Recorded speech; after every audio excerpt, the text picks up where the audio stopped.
American missionary wrote God sheltered me before trip turned deadly. New Delhi, the young American, paddling his kayak toward a remote Indian island whose people have resisted the outside world for thousands of years, believed God was helping him dodge the authorities. God sheltered me and camouflaged me against the Coast Guard and the Navy, John Allen Chow wrote. Indian ships monitor the waters around the island, trying to ensure outsiders do not go near the Sentinelese, who have repeatedly made clear they want to be left alone. When a young boy tried to hit him with an arrow on his first day on the island, Chow swam back to the fishing boat he had arranged to wait for him offshore. The arrow, he wrote, hit a Bible he was carrying. Why did a little kid have to shoot me today?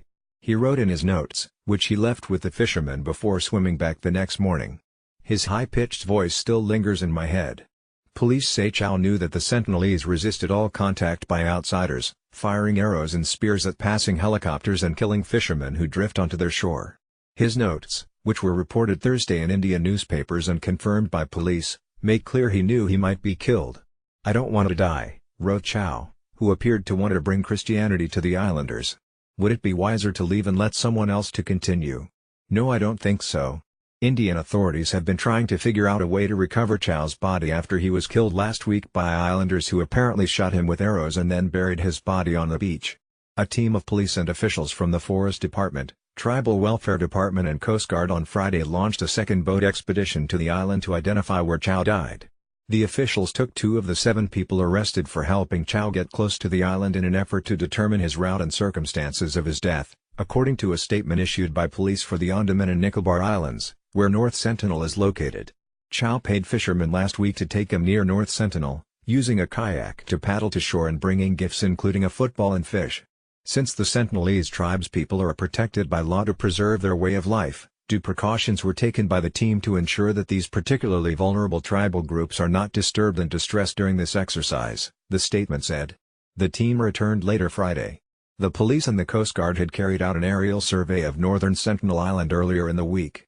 A team of police and Forest Department officials also used a Coast Guard boat to visit the island Wednesday. Officials typically don't travel to the North Sentinel area, where people live as their ancestors did thousands of years ago.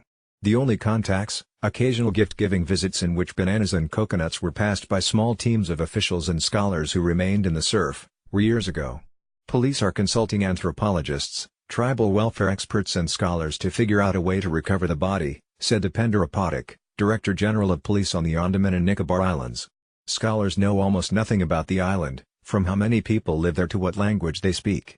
The Andamans once had other similar groups, long ago migrants from Africa and Southeast Asia who settled in the island chain, but their numbers have dwindled dramatically over the past century as a result of disease, intermarriage and migration.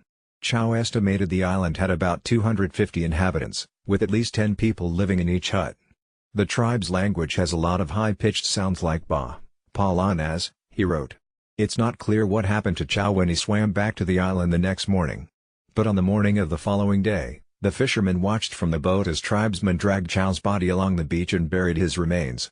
5 fishermen, a friend of Chow's and a local tourist guide have been arrested for helping Chow, police say. In an Instagram post, his family said it was mourning him as a beloved son, brother, uncle and best friend to us. The family also said it forgave his killers. Authorities say Chow arrived in the area on October 16 and stayed on another island while he prepared to travel to North Sentinel. It was not his first time in the region. He had visited the Andaman Islands in 2015 and 2016.